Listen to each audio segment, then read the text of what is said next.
Salut à tous. Aujourd'hui, je vais vous parler d'une erreur que l'on rencontre souvent dans les annonces de célébration de funérailles. Vous avez peut-être déjà vu ou entendu des expressions comme in memoria ou pire in memoriam. Ces expressions sont incorrectes. L'expression latine juste à employer est in memoriam. Mais pourquoi cette forme est-elle correcte et pourquoi les autres sont des erreurs?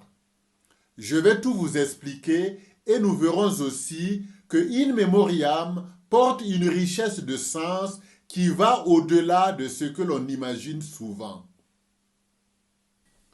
Abordons premièrement l'importance de la déclinaison et le rôle de la préposition in en latin. Le latin est une langue à déclinaison, c'est-à-dire que la terminaison des substantifs change en fonction de la place et du rôle qu'il occupe dans la phrase. Si le substantif remplit la fonction de sujet, il prend la terminaison propre au cas nominatif. S'il est employé pour une interpellation ou une apostrophe directe, il prend la terminaison propre au cas vocatif. Lorsqu'il occupe la fonction de complément du nom, il prend la terminaison propre au cas génitif. En tant que complément d'objet direct, il prend la terminaison propre au cas accusatif. Pour la fonction de complément d'objet indirect, il se décline au datif. Enfin, lorsqu'il remplit la fonction de complément circonstanciel, de moyen, par exemple, de manière, de cause, de lieu ou de temps, il se décline à l'ablatif. En plus de ces cas déterminés par la fonction du substantif dans la phrase, la majorité des prépositions se construisent avec l'accusatif ou l'ablatif et un petit nombre avec le génitif. La préposition in, par exemple, peut se construire à la fois avec l'accusatif ou l'ablatif et son emploi change alors complètement de sens. Avec l'accusatif, in exprime généralement un mouvement ou une direction. Par exemple, in urbem, qui signifie vers la ville ou entrer dans la ville. Avec l'ablatif, in exprime une position ou un état.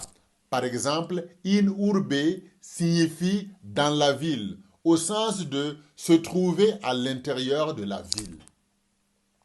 Cette différence entre l'accusatif et l'ablatif est essentielle pour comprendre pourquoi in memoriam est correct alors que in memoria ne l'est pas.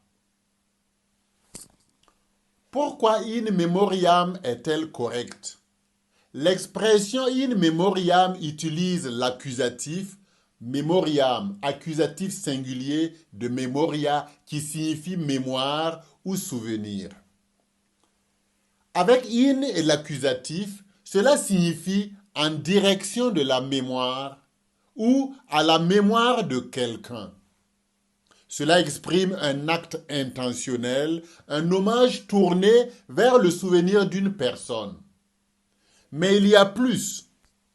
In memoriam peut aussi évoquer l'idée de permanence dans la mémoire. Un peu comme l'expression in aeternum pour l'éternité, in memoriam ne se limite pas à désigner un hommage ponctuel, mais un souvenir destiné à demeurer vivant dans le temps. C'est pourquoi dans le cadre des funérailles ou des hommages, in memoriam est bien plus qu'une simple formule. Elle symbolise un acte de fidélité envers ceux que nous avons aimés. Les erreurs fréquentes, in memoria et in memoriam. Voyons maintenant pourquoi les autres expressions que l'on rencontre parfois sont incorrectes. Pourquoi in memoria est une erreur? Memoria est au cas ablatif. Si l'on dit in memoria, cela signifie dans la mémoire, comme si l'on parlait d'un lieu fixe ou d'un état statique. Cela n'a pas de sens dans le contexte funéraire où l'on veut plutôt exprimer un hommage actif ou un souvenir vivant. Maintenant, in memoriam est un barbarisme. Commençons par définir ce qu'est un barbarisme. Un barbarisme est une faute de langue qui consiste à déformer un mot, soit en modifiant sa forme, soit en utilisant une forme qui n'existe pas dans la langue correcte.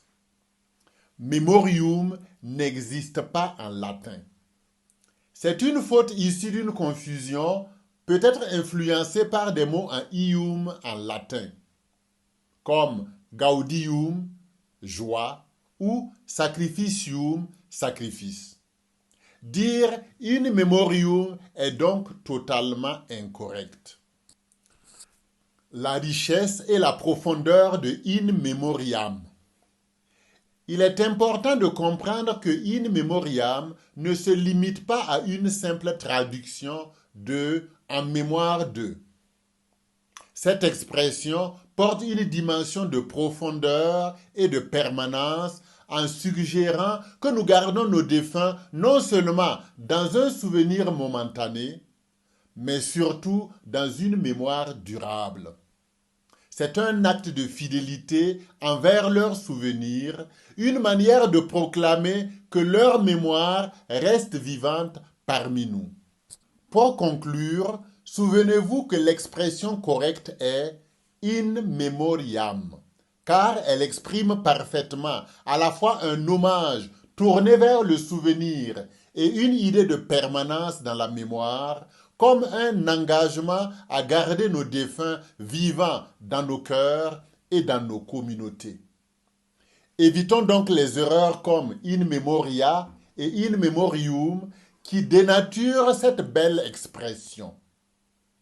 Et n'hésitez pas à corriger gentiment ces fautes si vous les rencontrez. Ce sera peut-être l'occasion de transférer cette vidéo qui explique tout avec clarté. Merci d'avoir suivi cette vidéo et en hommage à la langue latine et à ceux que nous aimons, terminons par ce souhait en latin. Valete, ce qui signifie « soyez en bonne santé ».